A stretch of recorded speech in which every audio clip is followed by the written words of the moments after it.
அது தப்பு தான். ஏன்னா இது வந்து எல்லா சீசன்லையுமே இந்த ட்ரிக் நடக்குது. ஏன் பிக் பாஸ் இதை வந்து கண்டிக்க மாட்டேங்காங்க? விஜய் சேதுபதி அண்ணாவே இதை சொல்லணும்னு நான் நினைக்கிறேன் இந்த வாரம். ஏன் அப்படின்னா, நீங்கள் கேம் விளாட்றீங்க, இதே ஆம்பளை பையன் உள்ள ஃபேண்ட் பாக்கெட்டுக்குள்ளே வச்சேன்னா நீ கையெடுத்து உள்ளே விட்டு எடுப்பியா? எடுக்க மாட்டேல்ல. அப்போனா அவன் அதே நாலேஜ் ஏன் பொம்பளை பிள்ளைங்களுக்கு இல்லை? ஆனாவுன்னா உள்ளே தூக்கி வச்சுக்கிறாங்க. ஏன்னா அப்படின்னா தானே எவனாவது வந்து பிடுங்குவான், உடனே வந்து அஃபீஸ் பண்ணிட்டான்னு கத்தலாம்ல. இது ஒரு நல்ல லாஜிக்காக இருக்குல்ல. வியனா இதை வந்து இவர் வந்து கேட்டிருப்பான். ஆக்சுவலி கமருதீன் கேட்டிருப்பாருன்னு நினைக்கிறேன். நீங்கள் பார்த்து விளையாடுங்க, இப்படிலாம் பண்ணாங்க. அப்படியே உள்ளே வைக்காத, உள்ளே வச்சா நான் அப்படி தான் விளையாடுவேன் அப்படின்னு. அதான் உண்மை. நீங்கள் வந்துட்டு உள்ளே வச்சுப்பீங்க.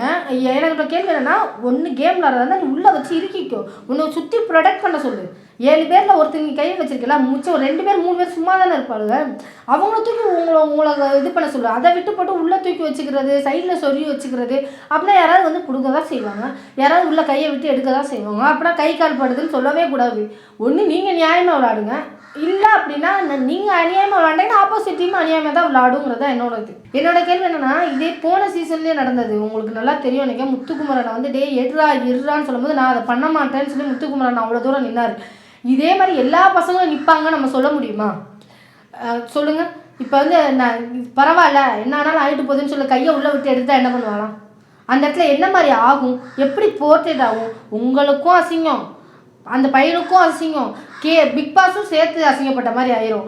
ஆக்சுவலி இந்த மக்கள் மேக்ஸிமம் இந்த மாதிரி விசேஷத்தை பெருசாக காட்டுறதுனால தான், இந்த மாதிரி பண்ணுறதுனால தான் பிக் பாஸை ஒரு விதமான வெறுக்கிற மாதிரி ஆக்குறாங்களோ அப்படிங்கிற மாதிரி தோணுது எனக்கு. கெமிக்கும் விஜய்க்கும், விஜய் கெமி விஜய் பார்வதி 2 பேருமே வந்து ஈகோ பிடிச்ச மாதிரி தெரியுது.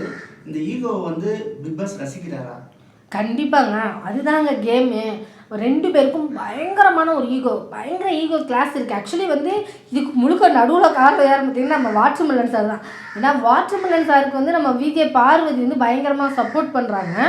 அதனால தான் இவங்க 2 பேருக்கு முட்ட ஆரம்பிச்சிருது. லைட்டாக ஒரு சின்ன இது வந்தோடனே ஈகோ ஆட்டோமேட்டிக்காக தலைக்கு ஏறிடுச்சு. உண்மையிலே சொன்னால் விஜய் பார்வதிக்கு வந்து ஸ்டார்டிங்லேருந்தே நான் பார்க்குறேன், நம்ம சுபிக்ஷா பொண்ணு சின்னதாக ஒரு விஷயம் பண்ணிட்டா கூட ஈகோ கிளாஸ் ஆகிடுது. கடைசி வரைக்கும் அந்த பொண்ணை காங்கே விட மாட்டேங்குது. அதே நேரத்தில் பார்த்திங்கன்னா ஏதாவது ஒன்று பண்ணிட்டானா அப்படியே நிற்கிறாங்க. இப்போ ஃபஸ்ட்டு வந்து வீட்டு தலைக்கு யார் சப்போர்ட் பண்ணா? விஜய் பாரு. ஆனால் அவங்களே கேள்வி கேட்டுட்டாங்க, விஜய் சேதுபதி முன்னாடி சொல்லிட்டாரு அப்படின்னு சொல்லிட்டு இப்போ வரைக்கும் கடைசி வரைக்கும் நம்ம வீட்டு தலையை காங்க விட்றாங்களா விஜய் பார்வதி? ஸோ அவங்க ஏதாவது ஒரு சின்ன விஷயம் பண்ணிட்டா ஈகோ தலைக்கு ஏறிது. அவங்கள எப்படியாவது முடிச்சு கட்டிடணும், சோழியை முடிச்சிடணுங்கிறதுல ஒரு ரொம்ப இதாக இருக்காங்க. ஆனால் கெமி அவங்க வந்து பார்த்திங்கன்னா ஆட்டோமேட்டிக்காகவே அவங்க வந்து ஒரு பர்டிகுலர் 2 பிரச்சனை வச்சுருக்காங்க. நம்ம வாட்ஸ்அப்பில் நான் விஜய் பாரு இவங்க 2 பேரையும் எப்படினாலும் இவங்க சொன்னால் மட்டும் நான் ஏற்றுக்கவே மாட்டேன் அப்படிங்கிறதுல பயங்கர ஈகோ கிளாஸில் இருக்காங்க. அந்த ஈகோவை இன்னும் கொஞ்சம் அதிகப்படுத்தி பிக் பாஸ் கேம் விளாடுது. அதுதான் உண்மை. அதை அது மக்கள் ரசிப்பாங்கன்னு நினைக்கிறாங்க. ஒரு ஸ்டேஜுக்கு மேலே அந்த ரசிப்புத்தன்மை போயிடும். அந்த ஈகோலாம் விட்டுட்டு வேறு மாதிரி விளையாண்டா நல்லா இருக்குமோன்னு தோணுது. ஆனால் இதே பாருங்க, வெஞ்சன்ஸ் சொல்லிகிட்டே போயிட்டு இருக்காங்க பார்த்தீங்களா? ஆக்சுவலி உண்மையே சொல்லணும்னா எல்லாரையும் சொல்லிட்டு இருக்காங்க, நீ வந்து இப்போ நம்ம கானா வினோத்தை தான் வந்துட்டு தொட்டுலையும் ஆட்டி பிள்ளையும் கிள்ளி விட்டு தொட்டுலையும் ஆட்டுறான்னு எல்லாரும் சொல்கிறாங்க. ஆனால் அந்த மனுஷனுக்கு ஒன்றுமே தெரியாமல் ஏனோ தானோன்னு பண்ணி விட்டு போயிடுறாரு.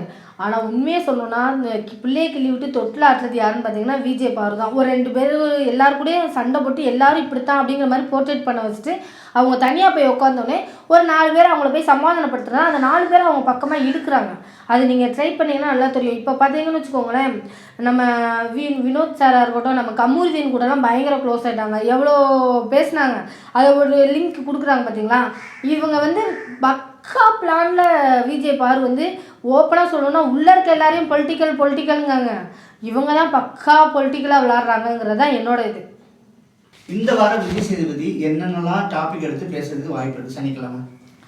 முதல் விஷயம், இந்த வாரம் வந்து எஃப்ஜேக்கு மிகப்பெரிய ஒரு ரோஸ்ட் இருக்குது, வறுவல் இருக்குது. ஏன்னா போன வாரமே ஒரு விஷயம் சொல்லிட்டாருங்க, நிறையா வார்னிங் கொடுத்துட்டாரு. அதையும் மீறி ஒரு விஷயம் பண்ணும்போது திருப்பி பண்ணும்போது கண்டிப்பாக வந்து பயங்கர ரோஸ்ட் இருக்குது.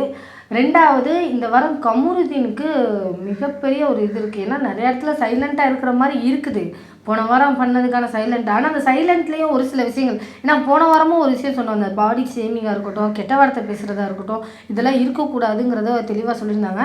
ஆனால் அவன் பக்கம் நியாயம் இருக்கான்னு கேட்டால் என்னை பொறுத்தவரை கமருதீன் பக்கம் ஒரு சில இடத்துல நியாயம் இருக்க தான் செய்யுது. ஏன் அப்படின்னா ஏன்னா டாஸ்க் நடக்கும்போது கூட ஒரு சில இடத்துலலாம் வந்துட்டு அவர் ரொம்ப சாஃப்டாக தான் நடந்துக்கிட்டார் கமருதீன்.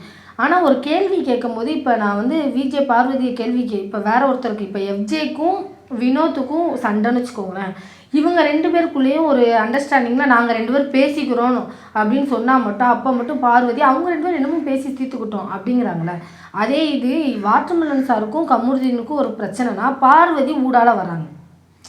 அந்த ஒரு விஷயம் வந்து ரொம்ப கேவலமான விஷயம். பார்வதிகிட்ட கேள்வி கேட்டால் வாட்டர்மெலன் சார் ஊடால வராரு.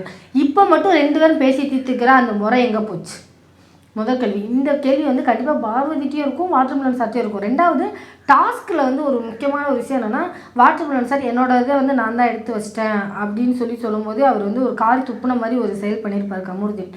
அதுக்கு வந்து பார்வதி வந்து அவங்க பயங்கரமாக ஆர்கியூமெண்ட் பண்ணியிருப்பாங்க. அப்போ எஃப்ஜே கூட கேட்டிருப்பாரு, இப்போ மட்டும் ஏன் பார்வதியும் அதாவது வாட்டர்மெலன் சாரும் கமருதீனும் பேசி சண்டைப்பட்டு கொண்டு தானே எதுக்கு ஊடால பார்வதி வருது அப்படின்னு சொல்லிட்டு. ஸோ இந்த ஒரு விஷயம் இருக்கும். ஆனால் அந்த இடத்துல துப்புனது தப்பு தான். அவர் சாரி கேட்டார் தான். அவர் எப்பவுமே என்ன பண்ணுறாருன்னா ஒரு விஷயம் பண்ணிடுறாரு, பண்ணிட்டு சாரி கேட்குறாரு. அது சரி வராது. நீ ஒன்று அந்த நிலைப்பாட்டிலே நின்று அடுத்த நிமிஷமே அனலைஸ் பண்ணி சாரி கேட்காதீங்க. அது வந்து நடிப்புங்கிற மாதிரி ஆகிப்போயிடும். அந்த ஒரு விஷயம் இருந்தது. ஏன்னா சாரிங்கிற ஒரு விஷயத்தை வச்சு பெரிய ட்ராமாவே நடந்தது. அப்படிங்கும்போது இந்த ஒரு விஷயத்த கண்டிப்பாக ஏற்கனவே வந்து கமருதீனை போன வாரம்லாம் ரொம்ப பண்ணிட்டாரு விஜய் சேதுபதினா. இந்த வாரம் அப்படியே ஒரு 200-300% வந்து கண்டிப்பாக பண்ணுவார் அப்படிங்கிறது தெரியுது. 2 பேரும் எப்போவுமே வாரம் ஒரு ரோஸ்ட் பண்ணுற 2 ஜீவன் யாருன்னு பார்த்தீங்கன்னா எஃப்ஜே அண்ட் கமருதீன். இவங்க 2 பேரையும் கண்டிப்பாக வந்து ரோஸ்ட் பண்ணுறதுக்கு உறுதியாக இருக்கும் அப்படிங்கிற மாதிரி எனக்கு தோணுது. அதை தாண்டி எனக்கு இன்னொரு விஷயம், மேக்ஸிமம் பிக் பாஸ் இது வரைக்கும் இந்த மருத்துவ முத்தத்தையும் ஆறுதல் முத்தத்தையும் கேள்வி கேட்டதா இல்லை. பட் இந்த வட்டம் கேட்டால் நல்லாயிருக்கும் அப்படிங்கிற மாதிரி எனக்கு தோணுது. அது பர்சனல். பார்வதி அவங்க வந்து பண்ணுற அத்தனை விஷயத்துக்கும் எனக்கு என்னென்னா மொத்த பேரையும் பேசுகிறதுங்கிறது வேறு, பட் வீட்டு தலையை பேசுகிறதுங்கிறது வேறு. அவர் ஒரு விஷயம் சொல்கிறாரு, அவ்வளோ ரெக்யூஸ் பண்ணுறாரு, கெஞ்சுறாரு, தயவுசெய்து அந்த இதில் உட்காராதீங்க, சமையல் மேடையில் உட்காராதீங்க அப்படின்னு அவ்வளோ கெஞ்சுறாரு. அப்படி ஒரு நக்கல் அடிக்குது. ஸோ கண்டிப்பாக இந்த இடத்துல வந்து பார்வதியை வந்து கண்டிப்பாக விஜய் சேதுபதினா பயங்கர ரோஸ்ட் பண்ணுவார் அப்படிங்கிறதுல மாற்று கருத்தே இல்லைங்கிற அளவுக்கு இருக்குன்னா அவ்வளோ பண்ணியிருக்காங்க. இந்த வாரம் ஃபுல்லாக நம்ம நீங்கள் ப்ரோமோவில் பார்த்தீங்கன்னா தெரியும். போன வாரத்துலேருந்து இந்த வாரம் வரைக்கும் வந்த ஒரே ஜீவன் பார்வதி அவங்க தான். சரி அதையாவது விடுங்க. அவர் வந்து நீ ஒன்றும் 9th ஸ்டாண்டர்ட் படிக்கிறியா, 5th படிக்கிற அளவுக்கு தான் உனக்கு அறிவு இருக்கா, எடுப்பார் கைப்புள்ள நீ. 17 பேர் ஒரு கருத்தை சொல்கிறாங்கன்னா ஒரே கருத்தை சொல்கிறாங்கன்னா அதை நீ சரின்னு எப்படி ஏற்றுப்ப, உனக்குன்னு சொந்த புத்தி இல்லையா அப்படிலாம் கேட்குறாங்க. ஏன் 17 பேர் சொல்கிற 30 பேர் சொன்னாலும் 2 பேர் சொன்னாலும் சரி, அவனுக்கு அது ரைட்டுன்னு பட்டிருந்தா அவன் அங்கே பேச தான் போகிறான். ரைட்டுன்னு பண்ணல, அதனால் உங்களுக்கு சப்போர்ட் பண்ணல. அவருக்கு பார்வதி அவங்கள பொறுத்த வரைக்கும் எப்படின்னா அவங்களுக்கு அவங்க சொல்கிற அந்த வார்த்தைக்கு அந்த கண்டென்ட்டுக்கு சரின்னு யார் சொல்கிறாங்களோ அவங்க நல்லவங்கிறாங்க. அதில் யாருன்னு பார்த்தீங்கன்னா நம்ம வாட்டர்மெலன் சார். பாரு என்ன சொன்னாலும் சரிதான், பாரு சொன்னால் கரெக்டு தான். இந்த மல்லாம்பாங்களா அந்த மாதிரி வாட்டர்மெலன் சார் வந்து பாருன்னு பாருலே இருக்கார். ஸோ அதனால் வந்து அவங்க 2 பேருக்கு சிங்க் ஆகுது.